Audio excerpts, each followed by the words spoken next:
आई लवकर दे ना, माझे मित्र वाट पाहत आहेत. बरं ठीक आहे, आधी एक पोळी आणि भाजी खाऊन घे. चल लवकर. राजू, राजू तू सायकल नाही चालवायचीस. हा, बिलकुल नाही चालवायचीस बाळा. आत्ताच आजारातनं उठलायस ना तू. हा, आणि ऐक, शाळेत मुळीच धावपळ करायची नाही, समजलं? हा, मी तुझ्या बाबांना सांगते तुला शाळेत सोडायला. अहो ऐकलं का, राजूला शाळेत सोडून याल का तुम्ही? काल परीक्षा होती 10 मार्कांची, तुला तर 0च मिळाले. अरे तुला तर प्रत्येक परीक्षेत 0च मिळतात. याला प्रत्येक परीक्षेत 0च मिळतात. अरे बाई आल्या, पळा पळा. खाली बसा मुलांना. राजू जरा इकडे. काय झालं बाळा, सारखा सारखा आजारी का पडतोस?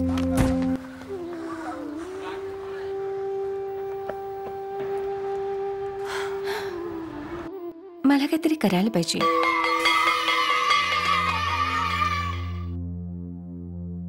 राजू, आज मी पण तुझ्याबरोबर तुझ्या घरी येईन, ठीक आहे?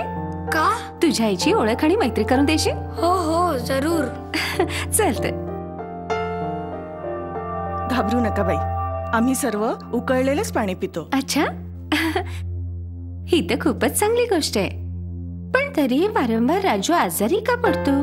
म्हणजे तुम्ही सुटक खडे मीठ किंवा साधारण मीठ तर वापरत नाही? नाही नाही बाई, मी तर आयोडीनवाला मीठच वापरते. कोणतं आयोडीनवाला मीठ? जरा मलाही दाखवा. हे बघा.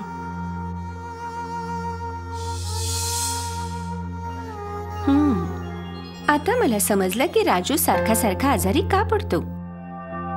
हे बघशीला, राजूचं वय अजून लहान आहे. त्याचे शरीर आणि मेंदू अजून पूर्णपणे विकसित झालेला नाही, अजून होतोय तो. म्हणूनच आजार त्याला पटकन आपल्या जाळ्यात ओढतात. पण हे तर बंद पाकिटातलंच मीठ आहे. पाकिट बंद असणं त्याच्या स्वच्छ असण्याची खात्री देत नाही. तुम्हाला कल्पना आहे का तुमचं पाकिट बंद असलेलं मीठ कसं बनतं? साधारण मीठ बनतं ते समुद्राच्या घाण पाण्याला उन्हामध्ये सुकवून. आणि वरून बनवणारे कामगार स्वच्छतेकडे मुळीच लक्ष देत नाहीत. ते खाल्ल्यामुळे प्राणघातक जुलाब आणि अतिसारासारखे धोकादायक आजार होण्याची शक्यता असते. यात दुःखी व्हायचं काहीच कारण नाही. यावर तर उपाय आहे. कोणता? टाटा मीठ. हो, मी केवळ टाटा मीठावरच विश्वास ठेवते. चला तुम्हाला सांगते की टाटा मीठ सर्वात उत्तम कसं आहे ते. म्हणजे तुझ्या साधारण मिठापेक्षा 5 पावलं पुढे. टाटा मिठाच्या फॅक्टरीत समुद्राच्या पाण्यातून वाळू आणि खडे काढतात. त्यामुळे टाटा मीठ बनतं शुद्ध आणि पांढरं. समुद्राच्या पाण्याला सॉल्ट पॅन मध्ये नाही तर सीलबंद टाक्यांमध्ये उकळून तयार केलं जातं. पाणी उकळल्यामुळे त्यातले सगळे विषाणू मरून जातात. इथे तर तासन तास पाणी उकळलं जातं. त्याच्यामुळे टाटा मीठ बनतं बॅक्टेरिया रहित. टाटा मिठात योग्य प्रमाणात आयोडीन मिसळतात. टाटा मिठाचं पाकिट आधुनिक तंत्रज्ञानानं सीलबंद करतात. मग जेव्हा टाटा मीठ आपल्या घरी पोचतं आणि जेवणात घातल्यावरही त्यामध्ये आयोडीनचं पूर्ण प्रमाण कायम असतं. त्यामुळे आपल्याला मिळतं प्रत्येक कणात आयोडीनचं योग्य प्रमाण. आणि तेच पाकिट आम्हाला मिळतं? नाही नाही, इतक्या लवकर नाही.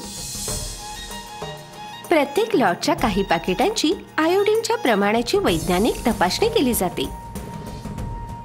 म्हणूनच तर आहे टाटा मिठाचा कण पारखलेला. आणि किंमत? मुळीच महाग नाही. बस चिमूटभर टाटा मीठ बनवतं भोजनाला जास्त रुचकर. कारण टाटा मीठ आहे योग्य प्रमाणात खारट आणि स्वादिष्ट. आणि आता एक चाचणी तुमच्या डोळ्यासमोर. आता जरा लक्ष देऊन बघा. हे आहे साधारण मीठ.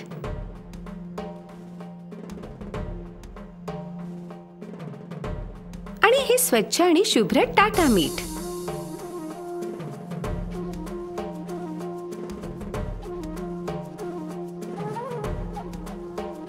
बघा, या साधारण मिठात कितीतरी घाण आहे.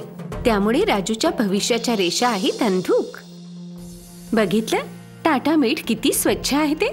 म्हणजे राजूच्या भविष्याच्या रेषा दिसतात अगदी स्वच्छ आणि उज्ज्वल. काय शीला, आता तर तुमच्या मनात काही शंका नाही ना? अच्छा, आता माझं काम झालं, मी निघू? कुठे मोनिताई? थोडा वेळ तर थांबा. ही गोष्ट तर मला घरोघरी पोचवायची.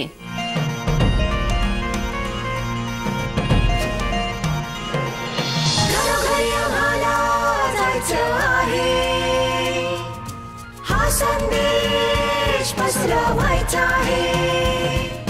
नाही आम्हाला आमच्या मुलांची वही, साधारण मिठाची नाही आता खरी. मोनिदीची फौज आहे आता तयार, आम्ही पण निघालो सोबत या, आम्ही पण निघालो सोबत या. आलं रे आलं टाटा मीठ, आलं रे आलं टाटा मीठ, चेहऱ्यावरचे मुठभर तेज पसरलं, चेहऱ्यावरचे मुठभर तेज पसरलं चेहऱ्यावर. आता मी एकटी नाही, माझ्यासोबत आहेत हजारो मोनिताई. आता प्रत्येक शहर, प्रत्येक गाव, प्रत्येक घर, प्रत्येक आईपर्यंत पोहोचणं काही कठीण नाही. टाटा मीठ, देशाचं मीठ.